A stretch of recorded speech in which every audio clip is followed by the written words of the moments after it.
We've talked about direct variation, the difference between a direct variation and just a regular old line. We've talked about how to find the equation of a direct variation. Now let's talk about how to graph a direct variation. You're going to find graphing a direct variation is very easy because you already know how to graph the equation of a line. And we know that a direct variation just goes through the point 0, 0. And from there, once you know the constant of proportionality, the slope, you can just count up and over and make your line.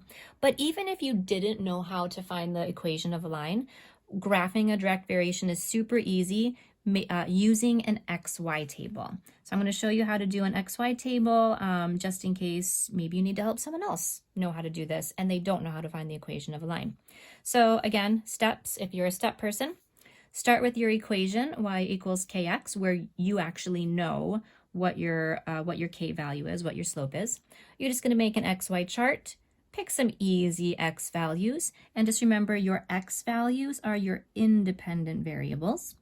Then plug your x values into your equation to find your y values. Your y values are your dependent variables because y depends on what you're plugging in for x. Then you're going to have coordinate points. Write them out, then go ahead and graph them and connect your dots in a nice, neat line.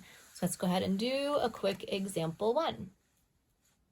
Suppose y varies directly with x. So again, here is your terminology that tells you that this is a direct variation. Y varies directly with x. Y is varying directly with x. And we're given these points here. We should recognize these from a previous example. We're going to go ahead and graph the relationship. We could figure out what the equation is, and we did figure out what the equation is in a previous example. It was y equals, I believe it was negative 5x. So that was our equation from the previous example. But even if we didn't have what the equation is, it's going to be helpful to find the equation though. We could go ahead now, we can make our XY table. I know that since it's a direct variation, because it tells me that in the example, that when x is 0, y is going to be 0. It is going to go through the origin. All right, now we could plug in some points. Let's go ahead and plug in negative 2. Do I go ahead and get 10? I should. Let's see. Negative 5 times negative 2 is a positive 10. Okay, so that was just double checking that I did everything right. That when I plug in negative 2, I do indeed get 10. And I don't know, let's plug in 1. I like 1. Let's see, negative 5 times 1 is negative 5. So I will have the point 1, negative 5. And let's plug in, I don't know, negative 1 as well. Negative 5 times negative 1 is positive 5. So I'm going to have these points. So I have 4 points that I can go ahead and graph. So that should be pretty easy. I'll graph the point 0, 0.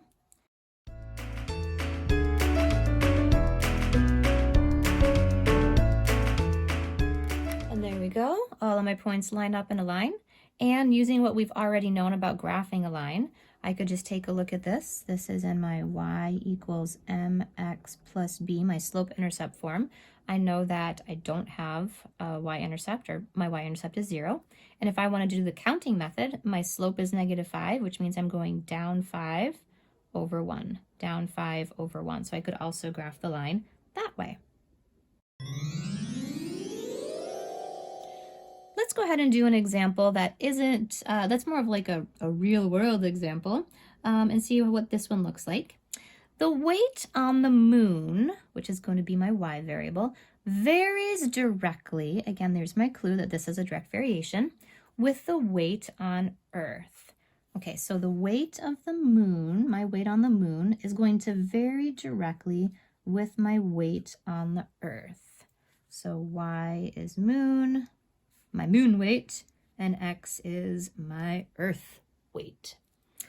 A person who weighs 100 pounds on Earth is going to weigh 16.6 pounds on the moon. So a lot less on the moon. So first, let's write our equation that's showing this relationship. Okay, so again, I'm just going to go y equals kx. Let's see, my Earth weight is 100 pounds. and my moon weight is 16.6. I need to figure out what that constant of variation is. So I'm going to divide by 100 and 16.6. Since it's a decimal, I'm going to keep it as a decimal. So K is going to be 0.166. So my weight on Earth is going to be multiplied by a factor of 0.166 to get my weight on the moon. So what is the actual equation for this? Y equals 0.166 times x. My weight on the Earth multiplied by 0.166 gives me my weight on the moon. Wonderful. Part B, what is the graph of this equation? And to do this, we could go ahead and use our knowledge about slope-intercept form. So I know it's going through the origin, and I know that my slope is 0.166, which is a little kind of more interesting to graph. In this case, because it's kind of interesting to graph, I probably would make a table, and I'm going to graph those coordinates and then just connect the line. So here's my x and my y. And let's see, I know that since we're talking about like weight on the Earth, I'm not going to do a weight of 1 pound because that would be a very small little child. We've already done 100. I'll do 50. And I've already done 100. And I could do 150 and maybe 200. I'll go up by 50s.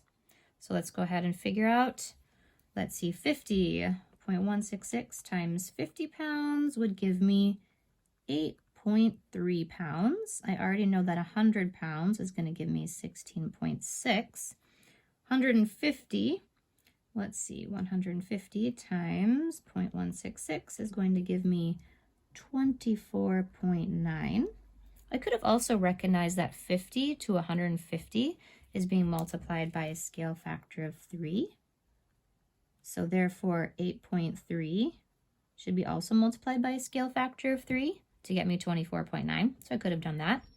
I can also know that 100 to 200 is being multiplied by a scale factor of 2. So therefore 16.6 should be multiplied by a scale factor of 2. So that's going to give me 33.2. All right, and notice that what should be my scale here? I'm not going to go by ones because my x is 200. Not going to happen. Let's see, I could go by tens. I don't even think 10 would work here. You know what? I'll just say that this right here is 50. Since I'm going by 50s, I'll just go 50, here's 100, here's 150, here's 200. I could have made this a lot bigger since I only used up like half my graph, but I wrote in pen, so I'm not going to do that. Y, I only have to go up to 33. I think I'll half it. So this will be 2, so here's 2, here's 4, 6, 8, 10, 12, 14, 16, 18, here's 20, 22, 24, 26, 28, here's 30, 32, 34. And if we were doing this very neatly, we'd go ahead and fill in all of those, but I'm not going to for this example. And I'll just go ahead and graph it. Notice they're not going to be nice integers, which is fine.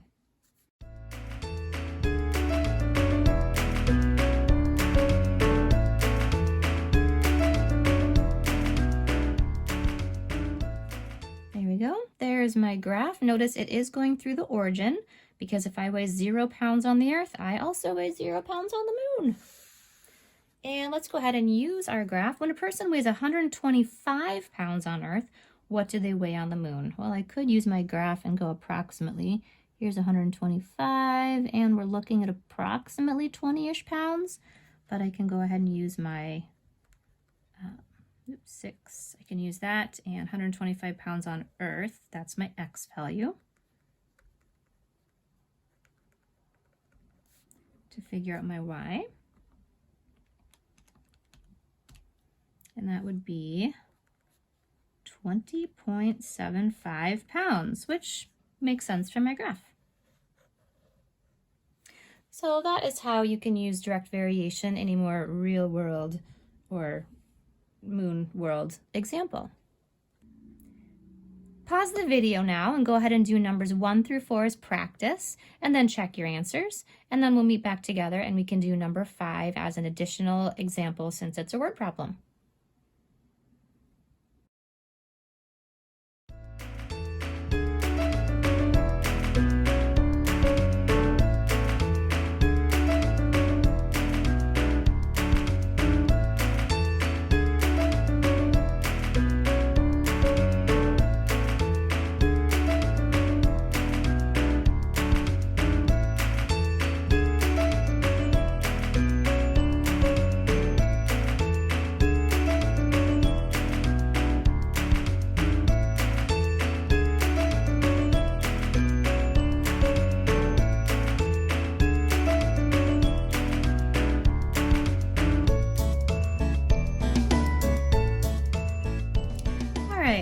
Hopefully the numbers 1 through 4 were very easy.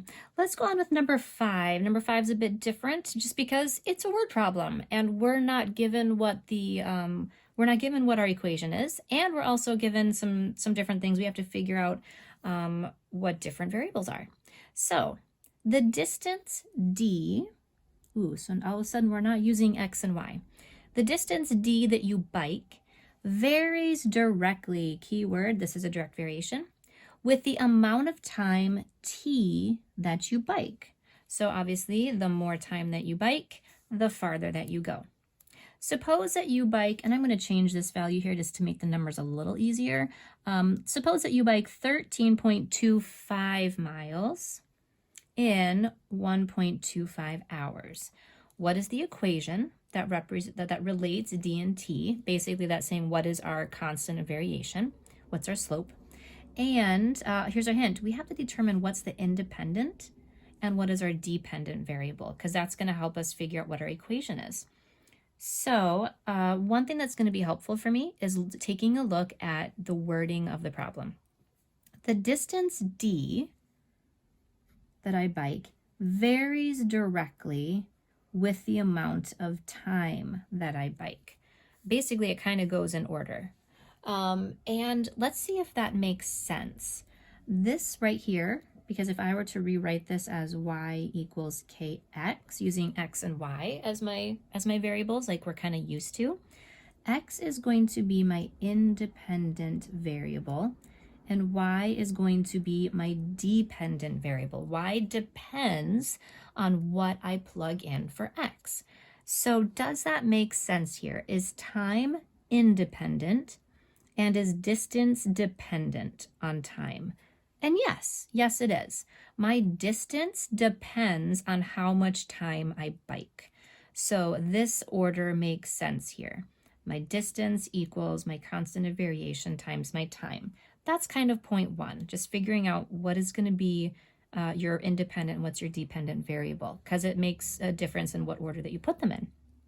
Now that I have that, let's go ahead and plug in what I know so I can figure out what k is. Let's see, my distance is 13.25. And my time is 1.25.